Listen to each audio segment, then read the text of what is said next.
So my name's Andy, and I'm from Shrewsbury, and I'm into all sorts of music. I'll give you a bit more background so you know where I'm coming from when it comes to the content of the session. I learned to play music when I was a kid, starting out on the violin, and then picking up a few other instruments as I went along, sometimes being taught and sometimes self-taught. And also on the way started to enjoy just making beats and things, initially on like EJ software on the computer, really basic stuff that started me down the production line, and then recording my own songs very badly, very basically at home, just for fun.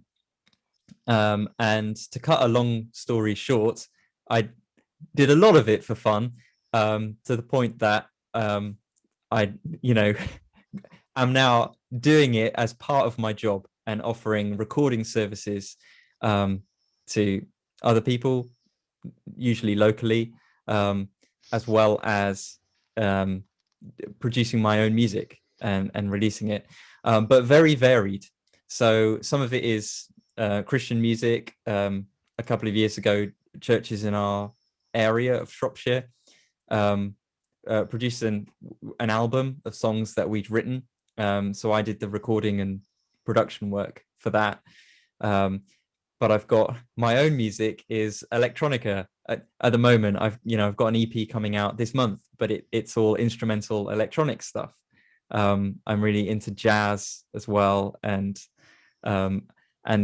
generally a lot of sort of guitar music. I'm also toying with the idea of doing a rap album at some point. So, any kind of please do that, Andy. Please do that. So I also not everyone here is from Kaleidoscope, so just to do the quick introduction to that. Kaleidoscope is a network for people in the Christ Central family of churches that are interested in pursuing creativity of all sorts. And so it's a network that exists to support and encourage each other doing lots of different creative things. So it's through Kaleidoscope that this event has been organized today, which is part of the Christ Central family of churches. So if you want to know anything more about any of that, then you can always ask. But that's the intro for who I am and why I'm doing this. And what we're going to cover, I mean, there's, in a sense, we can just touch the tip of the iceberg here, because it's such a big field, but I want to give as solid and good grounding as possible. So at some places, we'll just move quite quickly. And if you've got a question, you can ask one, you can put it in the chat, but we're just going to try and get through as much as we can, really.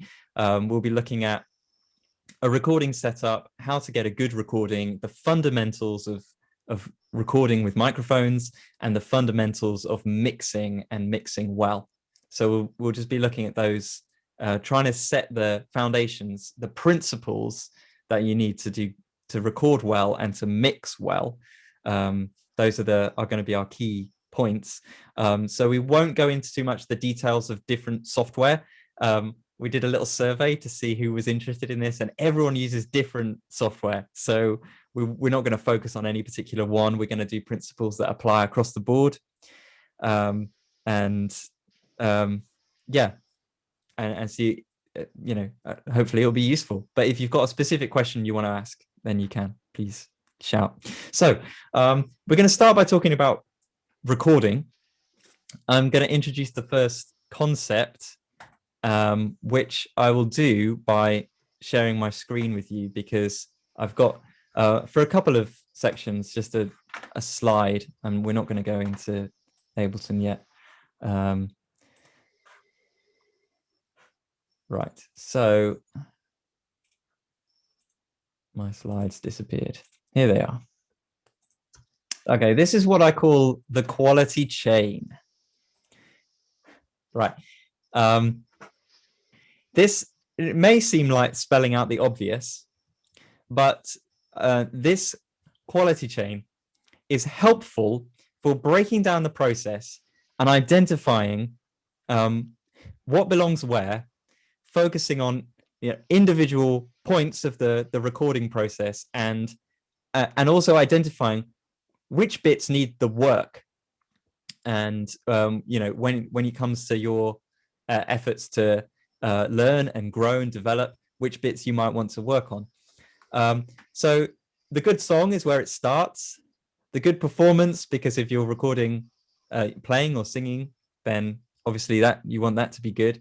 A good room is one of the ones that's most overlooked when it comes to recording, because if you're recording in your garage, then that has the potential to ruin everything. A good mic position, again, don't underestimate the importance of where you put a microphone in relation to what you're trying to record with it.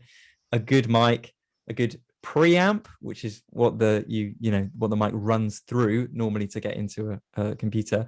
Then it's a good mix, which is the process of balancing all the different elements involved in a track, and applying any processes to those sounds. Then the final step is a good master. Master is one of the least understood aspects of music making, and I'll include myself in that. It's when everything has been mixed together, you then have one final file that you do the last tweaks to just polish the sound and make it as good as you can. If you bring all those together, then you've got a good track. One of the really important principles, and why the reason that I'm showing you this quality chain, is that you need to remember that you can't solve a problem with an issue higher up by applying a process lower down. Does that make sense? So for instance, if you've got a brilliant mic, but you put it in a really poor position, then no matter how good your mic is, it's not going to fix the problem of the position. Or you could do all of the steps brilliantly, but if you haven't spent time, care, and detail on the detail of the song, then doing all of the other things really well will only make it sound good, but it can't turn it into a good song. Or if these days you could do so much with pitch correction and timing correction, but it's still important to capture a good performance, and don't assume that if the performance is a bit ropey, it's okay, because with a great mix and a great master, it'll sound amazing. Actually, it's really important to do these things step by step, and not try and rely on the mix or the master to solve problems higher up the chain. So that's the idea with that one. There's a lot of overlap. You can't always separate the processes and say which one belongs where. But when you're thinking about your own journey, or when you're thinking about a track you're working on, try and isolate what you're working on. And if you've got an issue, if there's a problem with the track, there's something I don't like here, try and find where the problem is. What is it you don't like? Is it an issue with the mix? Or was it actually not an issue with the mix? It was an issue with the room. Or is it not an issue with the room? It's actually where the mic was positioned, or the way it was angled. Case in point, I had a student I was teaching, and he had a microphone like this, and he was recording a guitar, and he came to me and he said, I've tried using this mic, and I can't get a good sound out of my guitar. And the reason was that he didn't realize where the front was, and he was pointing the microphone at the guitar. Hang on, let me stop the screen sharing. He was pointing the microphone at the guitar like that, thinking that was what was recording the sound, when actually the front of the mic was there. So he was actually angling the mic, pointing at the floor, and not getting a very good sound at all. So those are all the things you want to consider. The next thing we're going to do is illustrate when it comes to actually miking up and preparing to record a sound. What are the questions you'd ask so that you'd set it up really well to get the best recording you can?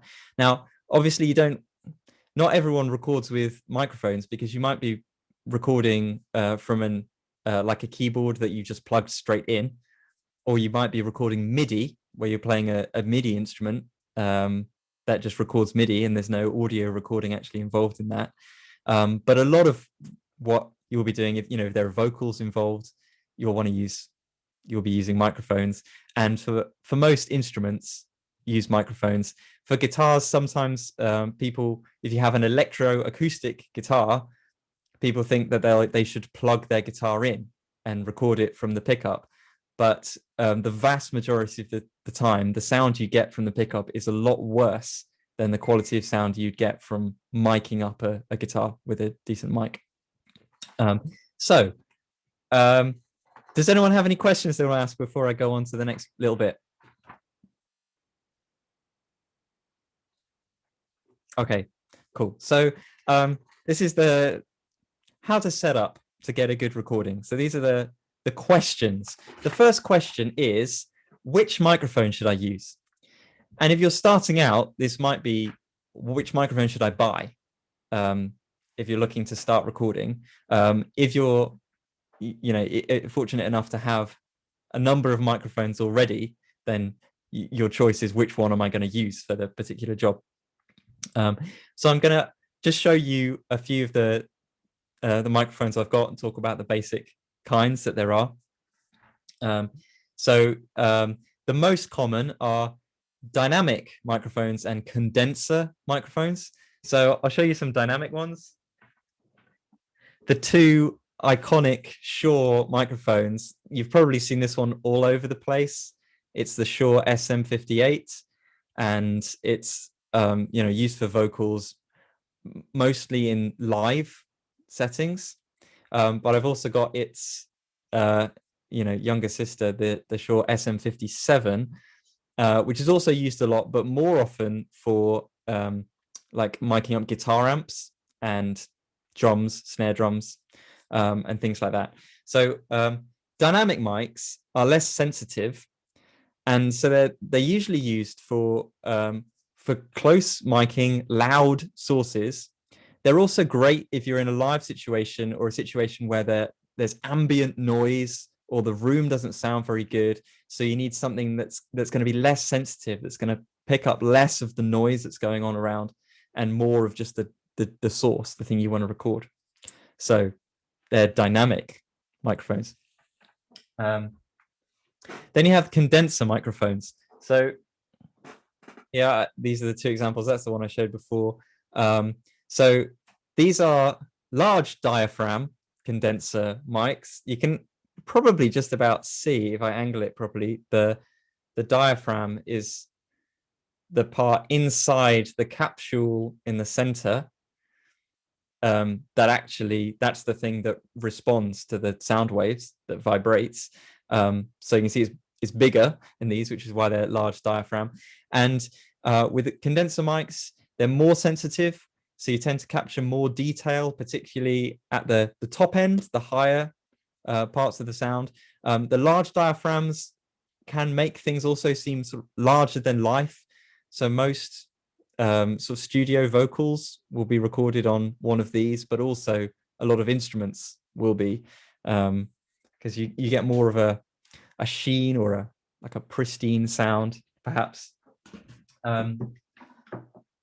You also have these, which are small diaphragm condenser microphones, or I call them pencil condensers, which you can just point directly at the thing you're recording. And like large diaphragm condensers, they're sensitive. They pick up the subtle nuances of the sound, but the small diaphragm ones are a little bit more natural and perhaps a bit less flattering than the large diaphragm condensers.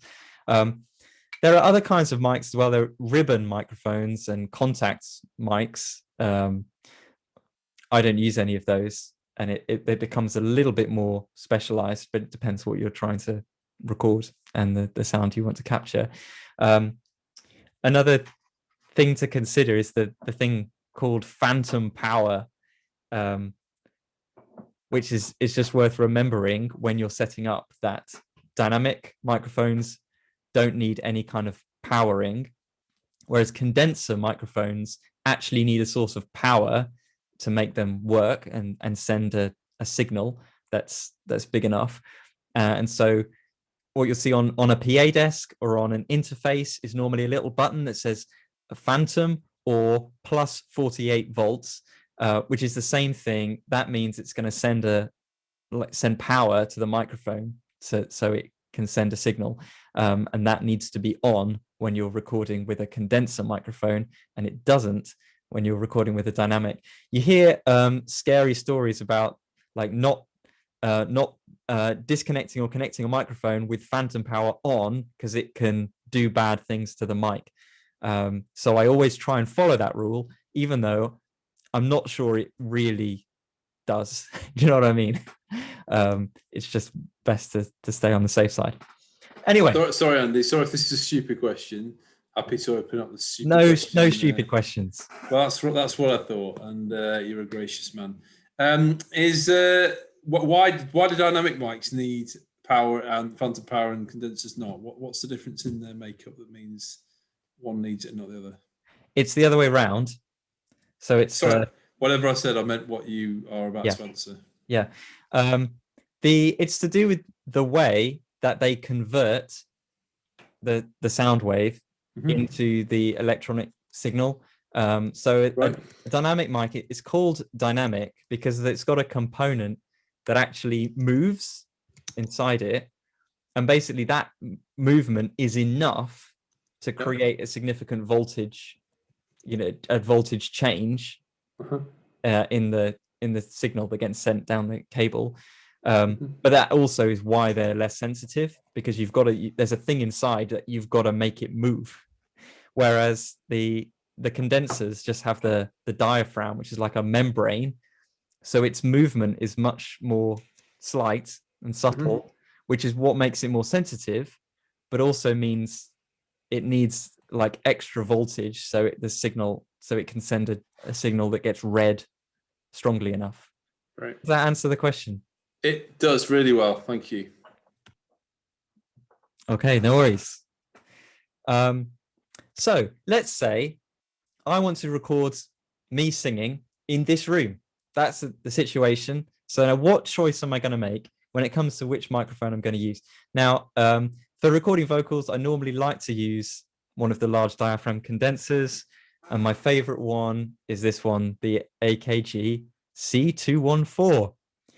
But this room I'm in is small and boxy. And you might even be able to hear it.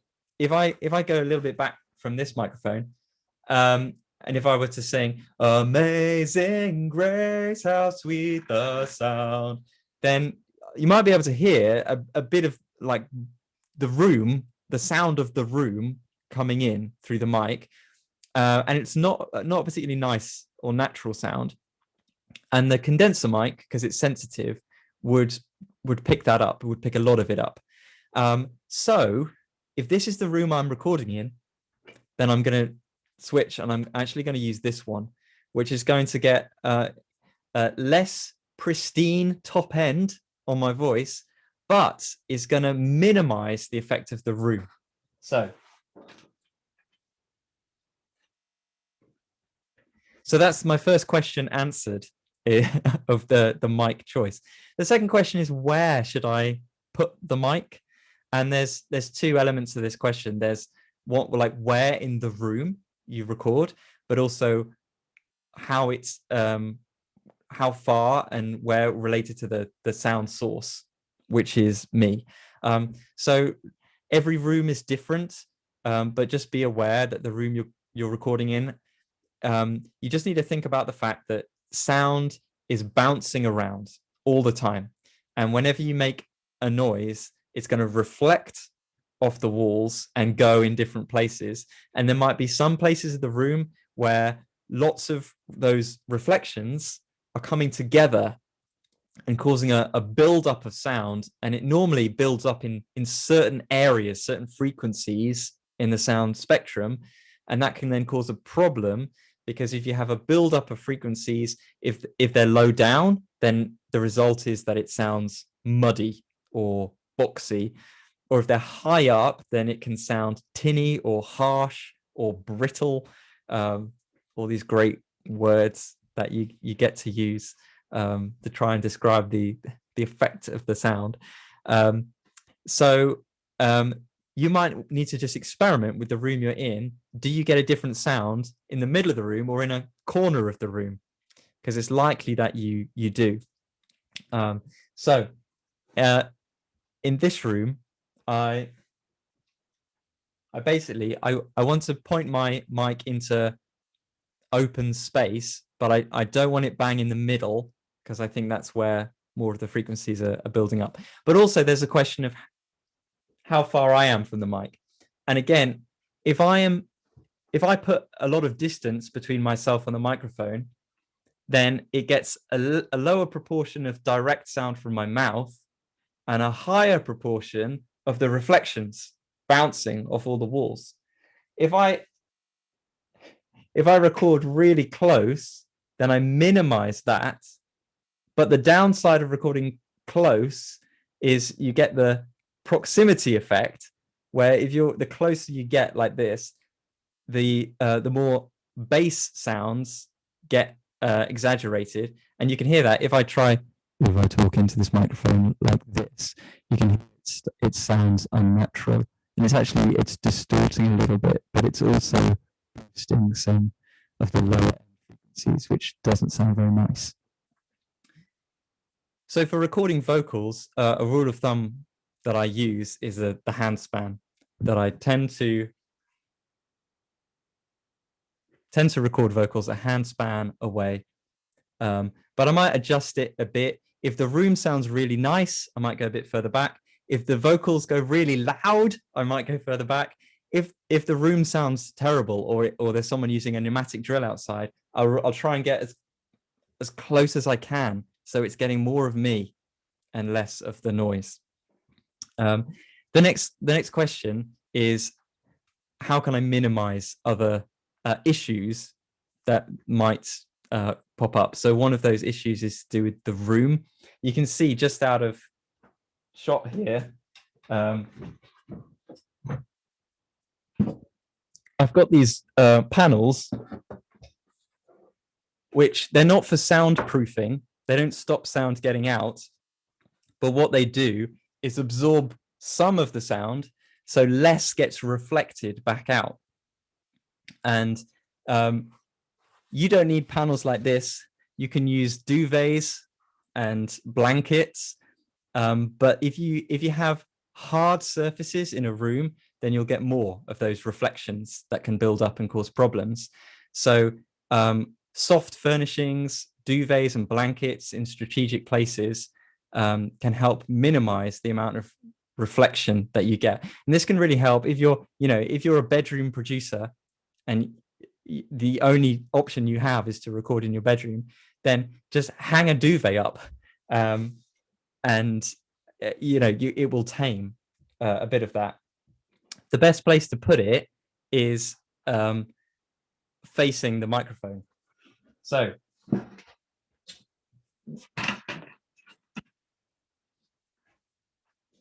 I've got my mic facing that way, and I'd want my duvet or my acoustic panel up against this wall, so the reflections that are going to bounce towards the microphone might get absorbed on this side.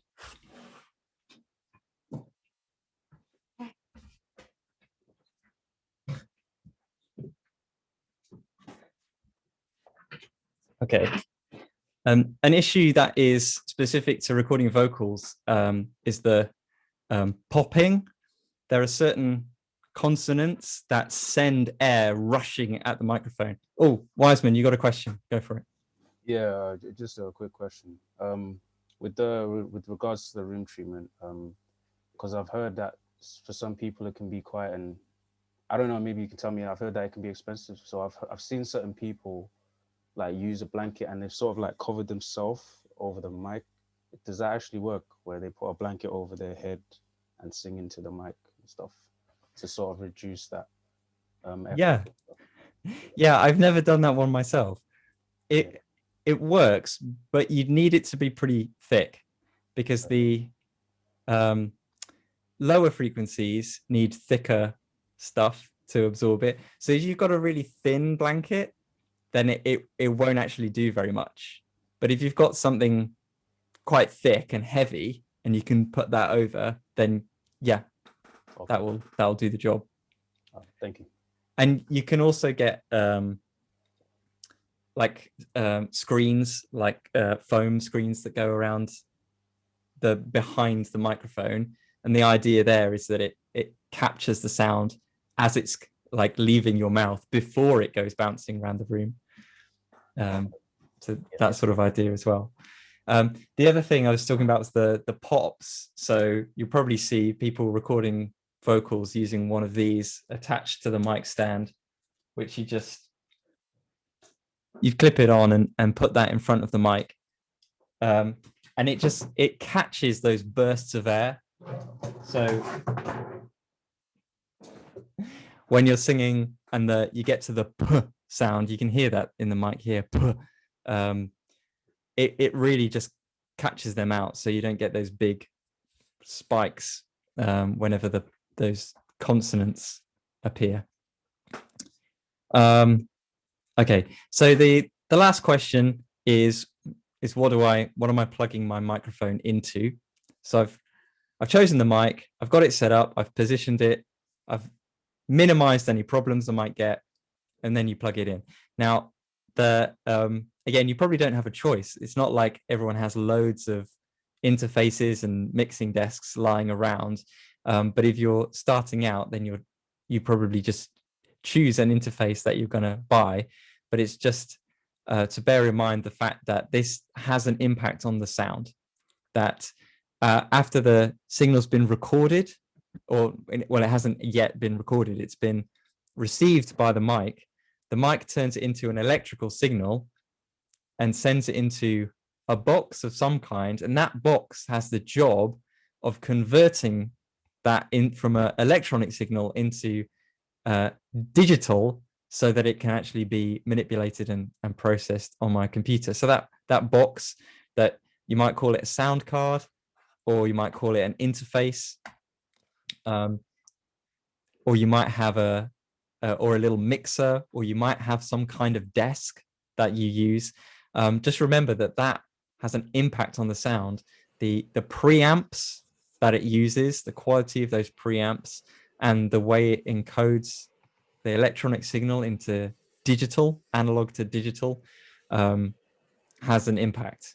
And depending on the one you use, there might be particular settings for gain that you use to get like a kind of sweet spot.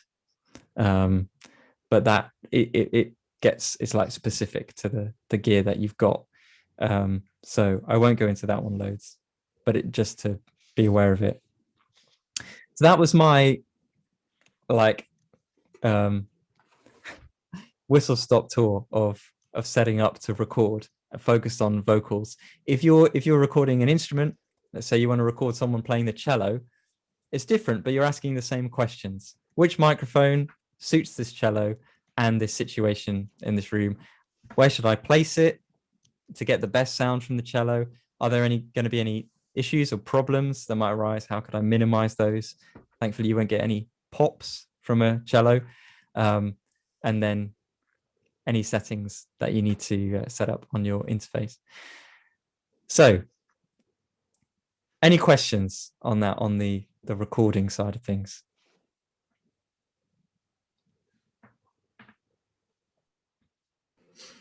Okay. Hopefully I'm not going too fast and you're getting time to process everything that we're going through. But there's quite a lot to say about mixing.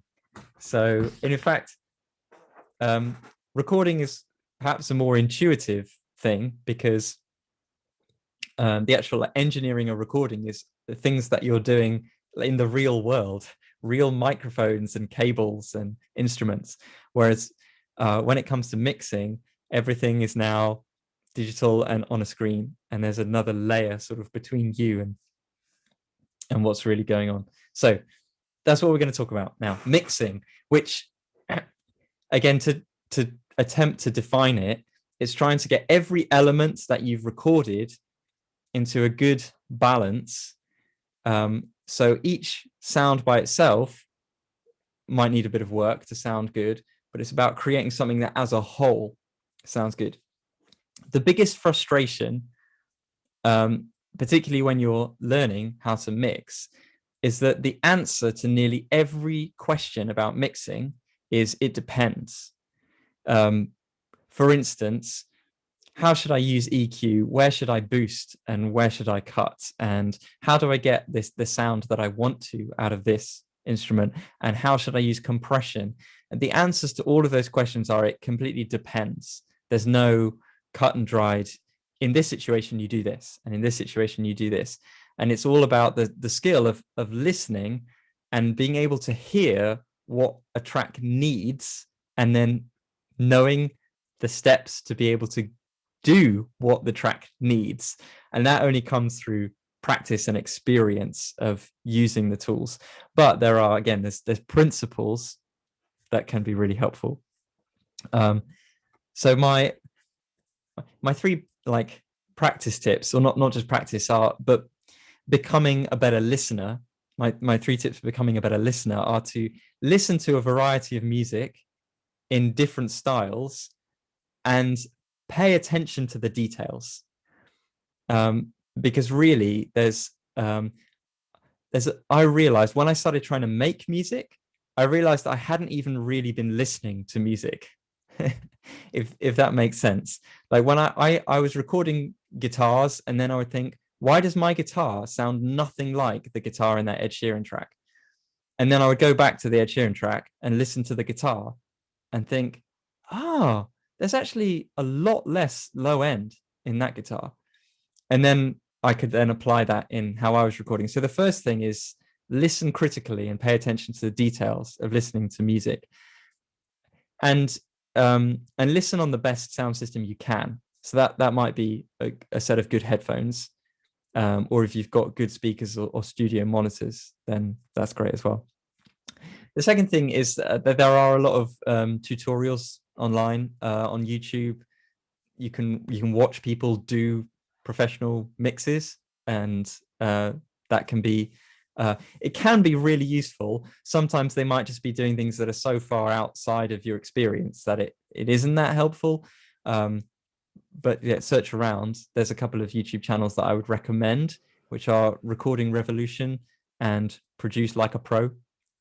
And the third tip is just practice lots. Like do it as much as you can. So having said that the answer to most questions is it depends, there are some things that you're always aiming for. I'm going to share another slide. So bye quality chain. These are the 4 things that you're always aiming for. I've put a slide together just to make them even more memorable. Balance, clarity, fullness, and with a slight caveat, loudness. Just quickly, I'll explain each one. So balance is that you should hear an appropriately balanced amount of every sound that's there. So you may just have 2 different sounds, a voice and a piano, or you may have 20 different sounds, but they should always be in balance with each other, not one sound massively dominating and other sounds completely hidden. This also applies to the stereo field. So you should have balance between things on the left and things on the right. It shouldn't be lopsided, left or right. Yes, and frequencies as well, but I'll come on to that when we talk about fullness. Clarity is that you should be able to hear what's going on, and it shouldn't become a blur of indistinct noise. Now, there are styles of music that do create a wash of sound for effect, and that's true. But generally, what you're aiming for is clarity, where you can hear the different sounds and you can identify them and you know what they are. And if there are lyrics involved, if there are vocals, you definitely want to be able to hear the singer clearly and be able to pick up the words. Fullness. So when I'm talking about fullness, what I'm referring to here is that your sounds should occupy the whole range of audible audible frequencies on the frequency spectrum. So the human range of hearing is from about 20 hertz to about 20 kilohertz if they're a healthy young person, but that's significantly reduced as you get older. But it's normally 20 hertz to 20 kilohertz, and each sound that's produced will have a mixture of those different frequencies, but they'll normally be sort of centered on a particular zone. For instance, like a bass guitar has most of the frequencies in the low end, the low side. A hi-hat cymbal is focused on the high end. Like guitars and pianos have a very wide range. They can take up a lot of space. A vocal, again, can be quite wide, but tends to have a center, often called the presence, somewhere in the middle, like 2 kilohertz or 2.5 kilohertz or somewhere like that. So the idea of fullness is that you have a nice spread of sounds across the whole frequency range.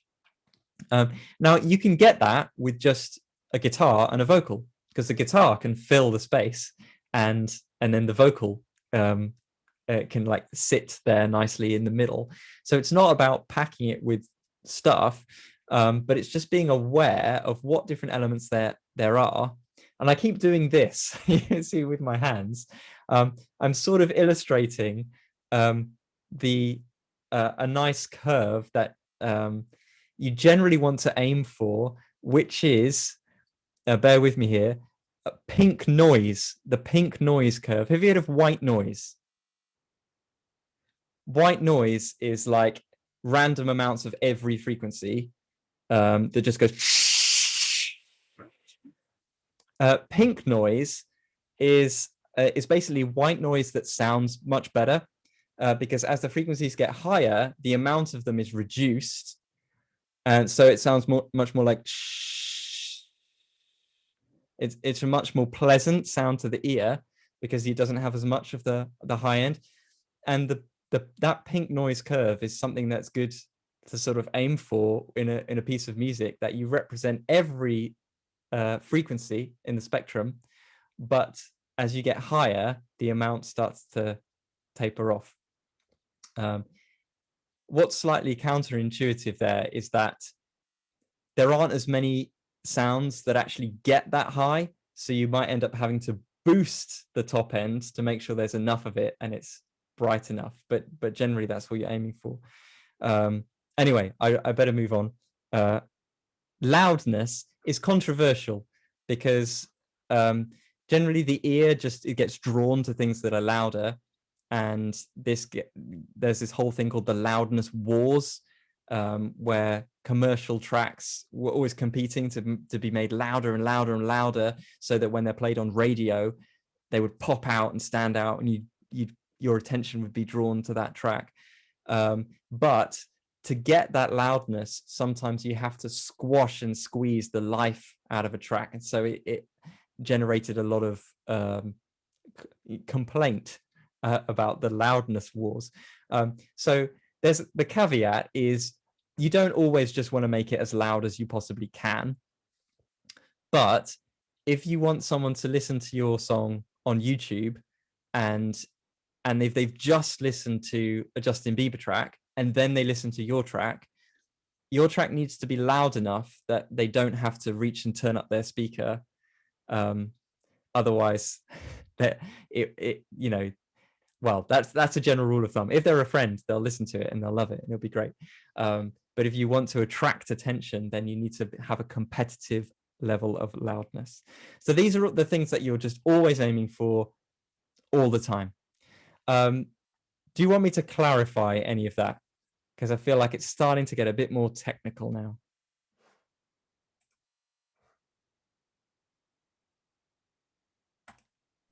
Just on the loudness bit, Andy. Yeah. Is that more the mastering end stage though, when you kind of aiming for your final sound? It's a good question. When do you need to think about loudness?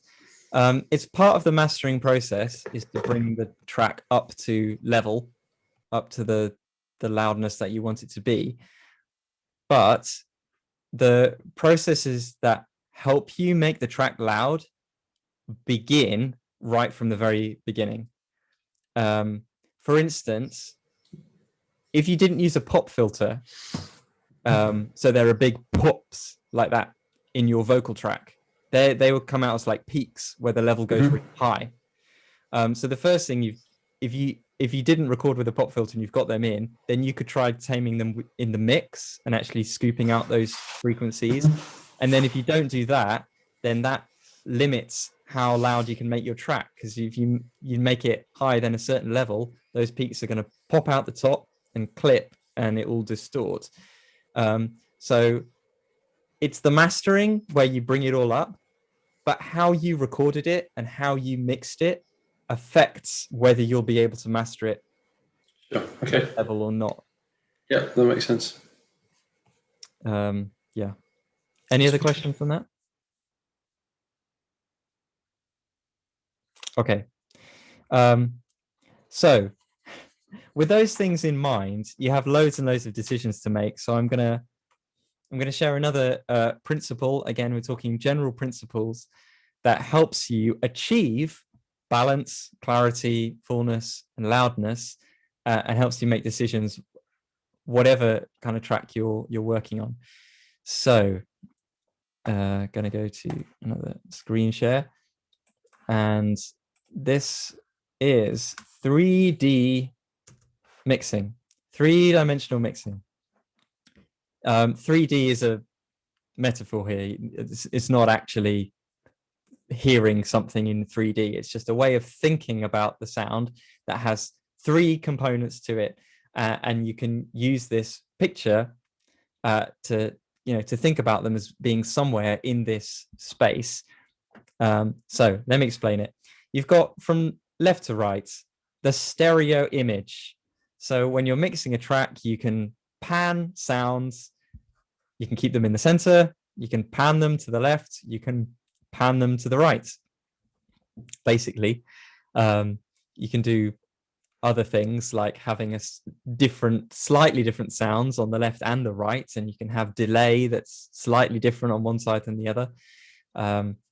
But you have, basically speaking, a spectrum from the left to the right. Then from bottom to top here on this side, this represents the frequency range. So the bass all the way up to the treble, that range that I was just talking about, from about 20 hertz is the lowest that a person can hear. And unless you've got really good speakers, you wouldn't hear 20 hertz. If you listen to music on a phone or a laptop, then you may well not hear anything under 100 hertz. Anyway, and going all the way up to the highs at the top. And then the third dimension is the dimension of space, which here I've done these diagonal lines, which is the idea when you listen to something, some things sound really upfront and in your face, and other things sound like they're further back or sound like they're in a big space. And that's to do with effects like reverb. Reverb is the main one. When I was talking about the room and how the room sends reflections, the effect that those reflections make is called reverb. In a small room, you tend to just hear it as an added character, but in a hall, in a theater, a concert hall, or in a church, you get that wash of sound coming back to you. And in modern producing, it tends to be that you record a sound without that and you add it on later artificially, with a reverb effect. So the amount and the kind of the reverb can put sounds, locate them in different spaces, which you can think of as being from the back to the front. So we've got stereo image left to right, frequency range bottom to top, and space back to front. Now, with this 3D space, what you can do is think about the different elements you have in your song and decide where they are going to be. And there's an element of them naturally falling, particularly when it comes to the frequency range. But then there are also decisions that you can make that will help you get a balanced and clear and full mix. So I'm going to show a couple of examples. The first one is going to be like a the first one is just a couple of rules of thumb when it comes to mixing. Again, this is something you should just apply all the time. When it comes to the stereo image, bass, very low sounds, kick drum, bass guitar, anything with like really low frequency content should be in the center. Because if you push anything really low to one of the sides, it really makes the whole thing sound off kilter. You also want your lead vocal to be in the center. So that's just something you should always do. Lead vocal and bass sounds should be in the middle. Right, so here's an example of a very sparse track. This is something you might record that just has lead vocal and acoustic guitar. So you see, my acoustic guitar is a massive circle because the guitar can actually create all of those frequencies, the really lows to the really highs. The lead vocal is a slightly less wide range, but they're very big open sounds. You might not need to take away any of the frequency content of those sounds because they're not fighting for space with loads of other instruments. Something that you might do is just right here in the middle where the lead vocal sits, and let's say it's about 2 kilohertz is where the presence of the vocal is. You might want to create a little bit of a cut with EQ, and I'll get on to talking about EQ in a minute, in the acoustic guitar. So at that where the center of the lead vocal is, it's not fighting against the acoustic guitar to be heard. So that would be, very simple and straightforward. You compare that with a much more busy track. And this, I say busy, this might still be small when compared with a huge orchestral thing, epic rock track. But here that I've got all these different elements, but I've tried to find them as space. In this diagram, I haven't really illustrated the space dimension, which ones are at the front and which ones at the back. So that would be an extra layer. But I have tried to show where things might be put in the stereo image and also where things appear or where their center is in the frequency range. So we've got the kick drum and the bass guitar at the bottom and in the center. The snare drum's in the center too, but it's higher up in the frequency range, and the lead vocal also in the center. The piano is a wide sound. I'm imagining that's actually been recorded with 2 microphones, which would be quite exciting because then it would actually have a bit of its own stereo character. It sounds slightly different on the left and the right. We've got 2 guitars, so I've decided that I'm going to have one guitar on the left and one guitar on the right, so they're separate from each other and not clashing with each other. I've similarly got 2 backing vocalists, so I've pushed them just to the sides of the lead vocalist. And then we've got extra percussion, the high percussion, like the hi-hat and the shaker that might be there all the time. So they are at the top, but just a little bit to the side. The crash and the ride, the cymbals that are going to be used to effect, are even further out to the sides and still high up because that's where they are. Now, this is where I was talking about where things fall naturally. The cymbals naturally have a high sound. Is a high sound, but you can increase the amount of clarity by cutting any sort of low parts of that sound, let's say that the ride cymbal has some and some you can remove the and keep the if that makes sense, to more securely place your ride cymbal up in this corner. The same thing with let's think about the guitars, right? The guitars might have some quite low frequency content, but that might be building up to make things quite muddy when it's combined with the piano, which also has quite a lot of kind of low energy to it. So you might be cutting some of the low sounds from the guitar, and you might even reduce some of the high sounds of the piano so that they're not overlapping too much. There's always overlap. It's not about making things totally in their own box. You're not compartmentalizing the sounds. You can't do that, but it's just giving them a home where they can sit relatively unobstructed by other sounds. Okay, does that make sense? Have you got any questions about the three-dimensional mixing concept? Yes, Andy? Yes, Adrian. Oh, yeah.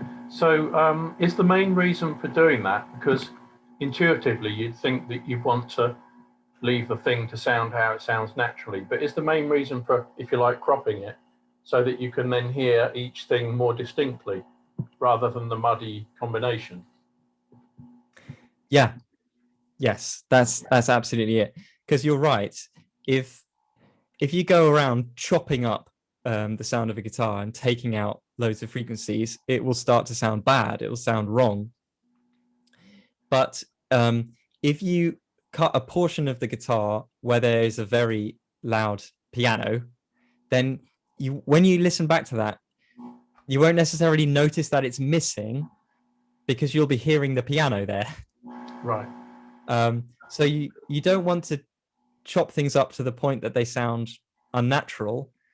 But if there are lots of instruments in a mix, it's amazing what you can get away with in terms of freeing up space. And you're right, the reason that you do that is so that you can hear an instrument clearly and they're not masking each other. But like I said, there is overlap, and it's not about being really aggressive and saying you will go here and you will go here. It's just about stopping them from fighting each other. Does that make sense? Yeah, and whereas sometimes you would deliberately want to not do that so that it maintained a live feel, perhaps, I guess. Or not. You might. What's interesting, if you ever go to a live like a conference style event where someone plays an acoustic guitar on the stage, listen to the acoustic guitar, and they nearly always sound really thin and really trebly when compared with playing an acoustic guitar in your lounge. Because when you play an acoustic guitar just in a room by yourself, you get a lot of low end. But when you hear an acoustic guitar on a stage, normally it's like click, click, click, click, click, click. It's like really trebly because there's normally like pads and keys, bass guitar and a full drum kit, and they cut loads and loads of that low end out. So sometimes there's always reasons you might want to do things differently. So I'm not going to say no, you have to do it this way, but the principle is always there, if that makes sense. Nick, you just put your hand up a second ago. No, I was just going to toss something in there about frequency adjustments and stuff. Apparently there's a trick where you decide between your bass drum and your bass guitar which one you want to have the kind of low end emphasis, and you do a bit of a matched boost and cut at a particular, you might pick a frequency around 80 to 120 hertz and nudge it up a bit on the bass guitar and bring it down on the kick drum, or vice versa. So you've got them both around the same place, but you've given each of them a little bit more of an identity. Yeah, that's one of the things in the diagram. you'll always get like overlap and can get fighting between your kick drum and your bass guitar. And yeah, definitely I've seen that they're sort of notching out at a certain point encouraged. But the issue is that a kick drum will have a natural peak at one point, and it like where its thud, if its thud is located at 70 hertz, and then but you have a bass guitar that you like boost at, you don't want to end up cutting the kick at its natural fundamental frequency. So you might have to just decide in those cases that the bass has got to be the higher one. Sure. So you use the natural instrument to determine it a bit.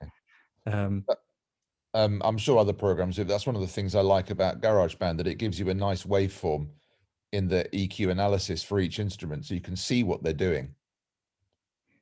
Yeah. Yeah, I love, and Logic as well, I guess. I love the visual element. I use Ableton, and I love seeing what's going on. But then sometimes I get too focused on, I'm looking at it rather than listening to it. So, but yeah, it's trying to use both effectively, I guess. Okay, any other questions on that, on 3D mixing? Okay, let's go on. I've been talking about the process of EQ already, so I'll spend a little bit more time talking about that. And I'll touch on a couple of other effects, and then that'll be it. I'll hand over to any other final questions. So if there's anything I haven't touched on at all, feel free to, ask about anything. But I just want to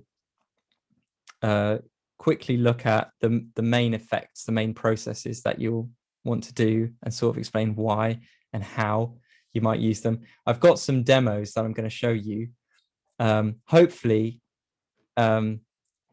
you'll be able to hear the examples on however you're listening to this, but it may depend on, if you're using headphones or laptop speakers or something. But we'll start with EQ, which is sort of for equalization, and that is it's basically making changes to the frequency content of a sound that you're working with. So phrases like boosting the treble, or cutting some of the mids, or shelving off some of that bass, is that's all referring to EQ processing. So, and there's numbers of reasons that you'd use EQ. So the main one I've talked about so far is to get that clarity by separating instruments and by stopping them from fighting or just building up too much sound in a particular area. But you also you might use an EQ to root out problem frequencies. Sometimes it might be to do with the instrument or the room, but there may be a particular harshness or a ringiness to a sound, and normally that's just like a particular frequency or a few frequencies that are causing that problem, and you can just reduce that frequency with EQ and it can solve your problem. But the issue is you have to really use your ears to find where that frequency is, and that really comes with practice. You can also EQ boosts are used to, if there's a particular part of the sound you want to amplify, either because it needs more, needs more treble, or because it's got like a sweet spot where the tone is really good and you just want to boost that, then you'd EQ that as well. Or if there's like a certain character of sound that you're aiming for, often EQ is a part of that. It can be quite a creative effect, really, but you need to spend some time getting to know what the effects that EQ and boosting and cutting in different areas does. Another rule of thumb that you can use most of the time is that you should make your boosts wide and your cuts narrow, which is a way of keeping the sound natural. So wide boosts, narrow cuts, generally speaking. not all the time. I'm going to really quickly try and show you an example of EQ. So some of you, this might be bread and butter. You might be so used to doing this, and other people, this might be completely new. So I wanted to show. So this is Ableton Live, which is the software that I use. I've got a guitar recording here. I'm just going to play it. Just tell me if you can hear this to start with.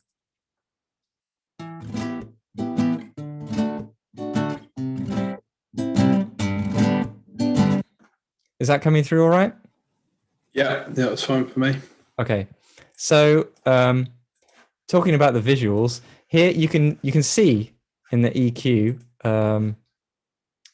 sort of display, that's what's present in the frequency content of the sound. So the really lows, low end, mids, highs. You might be able to hear what happens if I boost in the middle. It starts to sound like a bit nasal. If I boost it up here, it sounds airier. If I boost it right down here, it starts to sound really thick and muddy. So try and spend some time getting used to how different EQ changes affect the sound. I'm going to show you just what I've done to this sound. I'm going to turn it on now.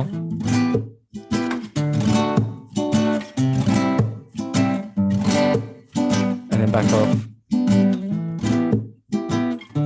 And on again. So I don't know how well you'll be able to hear that, but I'll just show you that what processes that involved. This was the EQ that I did to it. So you can see here, this really reduced anything under about 100 hertz, the really low end.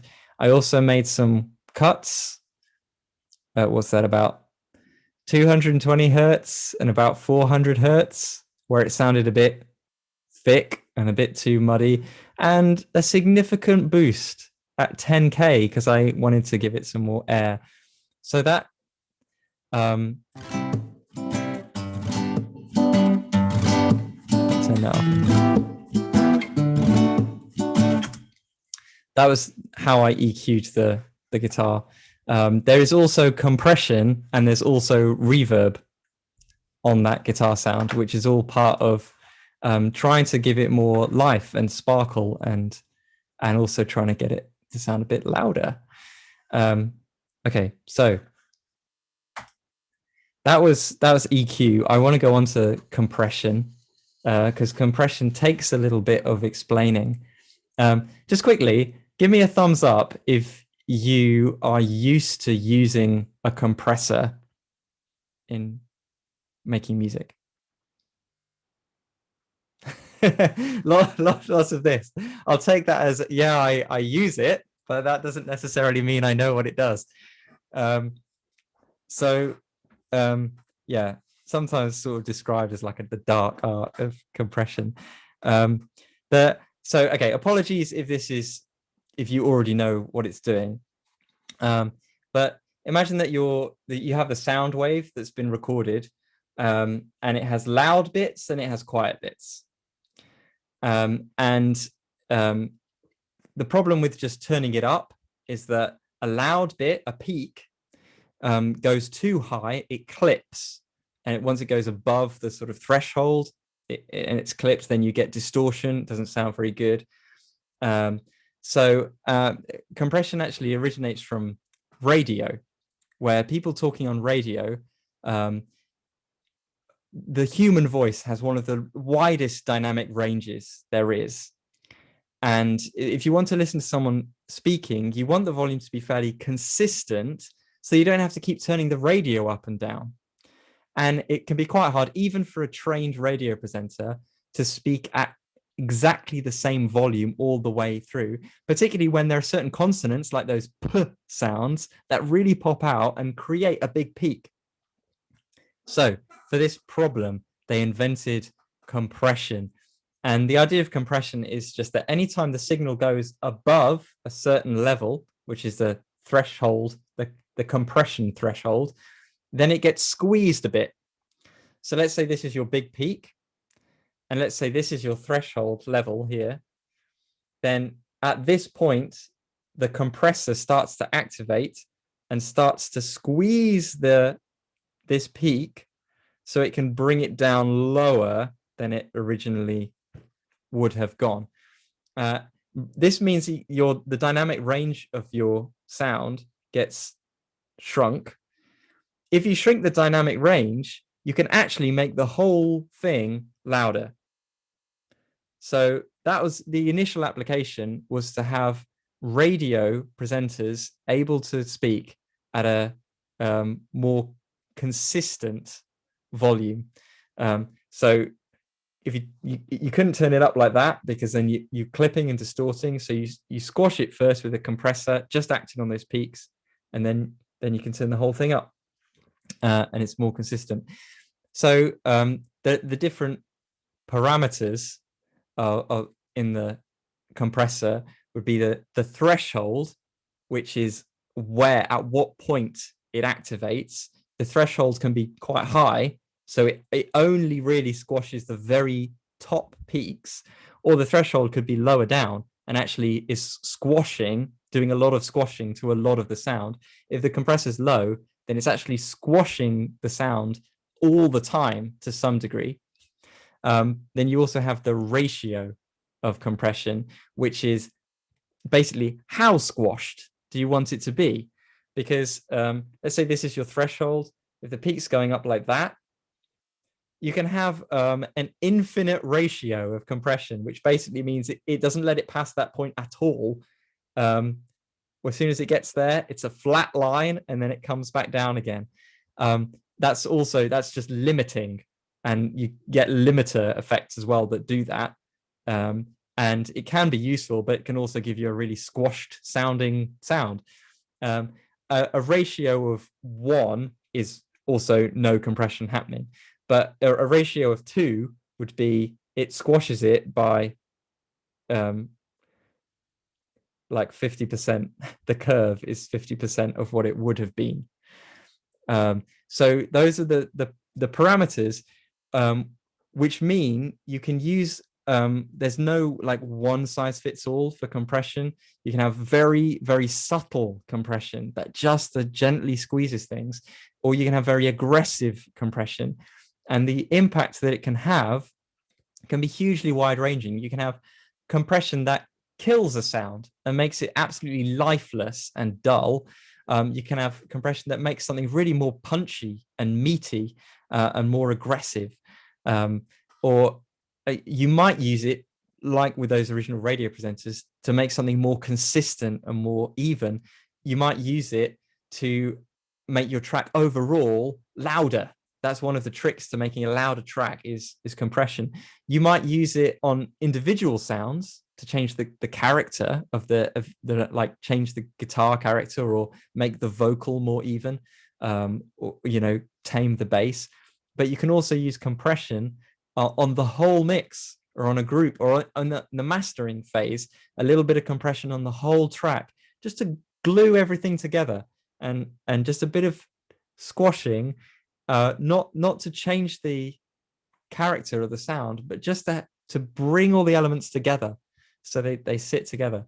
And again, really, to get to grips with all of the different uses of compression, it takes a lot of practice, and it takes a lot of detailed listening and really spending time to hear how the sound is changing. There are a few rules of thumb, again, which is that on a bass, you might have your compression setting more aggressive, because the bass frequencies are a bit harder to tame, so they can take a bit more compression. You don't really need to use compression on electric guitars that you've recorded through an amp, because by the time the signal's gone through the amp, it's already compressed. And you see that in an electric guitar waveform normally doesn't have much variation in it. But it does depend on the setup that you're using. And vocals, it will depend on the genre. If you're making like a pop banger, then the vocals are normally pretty heavily compressed, and that's part of the sound, like auto tune and compression, along with reverb and stuff. Whereas if you're making something much more intimate and acoustic, you don't really want to compress the vocals that hard. If you're making classical music, then you might not use any compression at all, or jazz. But if it's rock, then you're probably going for some quite heavy compression. So be careful with it, because it does affect the character, and too much will really squash the life out of the song. Wiseman, yeah. Yeah, just a quick question about like the gates and limiters that you mentioned. Because I sometimes I've never really understood when you would use them. Can you think of like a scenario where you would use like a gate or a limiter, like a really infinite ratio or so? Yeah, I'll do both, because they're different effects. So the gate is almost like the opposite. The gate is the one that when a sound goes below a certain level, then it cuts it completely. So it silences it unless it goes high enough. And gates can be useful when you've recorded multiple sounds at once, and you're trying to get rid of any bleed of other sounds.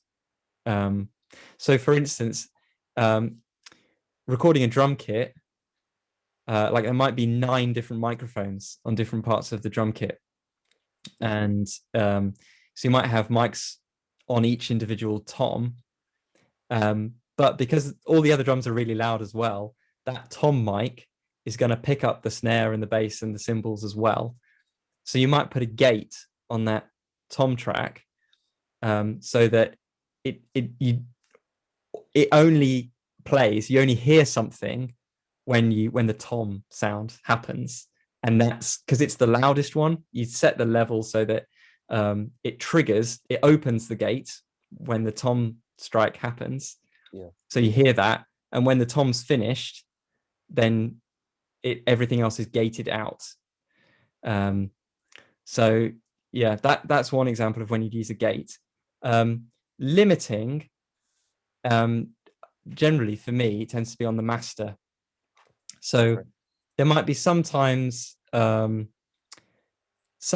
a sound has like a really big peak, and I just want to really flatten it, then I might go to a limiter. But normally,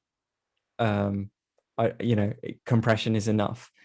But on the master, to get things to a decent level of loudness, normally after everything's been done, after like a little bit of compression and things have been EQ'd and the sound is good, and the mix is sounding really nice, the very last process on the master is a limiter, brick wall limiter, with then just the gain pushed up to as loud as it can be while still sounding alive. Right. So, and that's like the sort of end game trick for making a loud track, is that once it's mixed well and it's sounding good, just put it through a limiter. And if it's a dancey track, if it's aggressive and contemporary, then you can actually squeeze it quite hard through that limiter and get lots of extra gain out of it. Whereas if it's a more acoustic or a classical track, you don't want to really squeeze it that much. But there'll probably still be a limiter as the last process on the master. All right. Okay. Thank you. Yeah, cool. Yeah, so there we go. That's compression and limiting. I mentioned reverb before. There's not that much to say about it, but it's always talking about like artificial reverb, and you're putting the sound in a space. But just the thing to consider is what kind of space do you want it to be? Like, do you want it to sound like a school hall, or do you want it to sound like someone's lounge? Because reverb can do either of those. So it's not just reverb. Do you know what I mean? It's not just let's put some reverb on that. It's the question is really, what space do you want this to sound like it's in? Do you want it to sound like a vast cavern, or in an intimate theater setting? And then use the parameters you have available. There are presets, so you could just stick a preset on it, or you might want to adjust it, like the time of the reverb and the dry wet amount, and the pre-delay. Most reverbs have a pre-delay setting, and that is that simulates basically how far the listener is from the sound source. So you might have a reverb that sounds massive, but a short pre-delay, and it will sound like you're actually sitting quite close to that instrument, even though it's in a massive room. The longer you have the pre-delay, the further back you're getting from the source. Yeah. Okay, I'm just going to make some my final points, and then I'll open up for any more questions. I know it's 9:25 now. I'm not in a rush to finish, but I am mindful that maybe some of you want to get off to bed or or whatever. So a couple of other resources that might be helpful. I mentioned the YouTube channel, or a couple of YouTube channels that are useful. And there's a lot of stuff out there. If anyone uses Twitch, there are now quite a few music producers on Twitch who make, I mean, it tends to be more like beat making, but it's live streaming. So you can watch people live streaming, making music, and pick up tips from that. I use a website called soundgym.co, which is like, it's ear exercises. And you can set up a free account, and that lets you use 3 of their workout exercises. One of them's for EQ, and it's a way of training your ear to recognize the different frequencies. And you can, if you have a paid subscription, then you get access to something like 12 different games that you play to train your ear to recognize different changes in sound and effects that they have. So that's soundgym.co. It's pretty useful. And you know, there is loads online, but often the thing with finding stuff online is finding what is most useful to you at your stage of development. Quiz tones. Yes, Jim, I just saw you holding up the quiz tones app. I've got that one as well on the desktop, and that I used to use that before I went to Sound Gym, but I found, yeah, really helpful for the same thing, recognizing tones and EQ changes. That's really cool. Has anyone else got any resources like that they'd recommend? Anything you come across, or a good YouTube channel? Or Recording Revolution is the one I found the most useful, which is one you've already mentioned. Right. Yeah. Okay. If you need help, there are people around that can help, and do get in touch. There's no part of this evening is supposed to be about me selling services to you, so there's no obligation. But I probably should mention that if you want me to help, and it's something more practical, if you want like a consultation, or you just want someone else to mix tracks, then that's an option. And that's something, when you think about the quality chain, the thing about being an independent musician is having so many different aspects that in the industry, a different person might do every single different stage. But if you're independent, you've got to do it all yourself. Sometimes you might just want to hire someone else to do one of the stages for you. And I'm available for that if you're interested. But there's that, like I said, it's not about selling my services. And if you have friends that will help you out, if they're you can put requests out on the Kaleidoscope group and see who else would be willing to share their knowledge and expertise, and which hopefully includes you guys as well, and you might be able to come to each other's aid.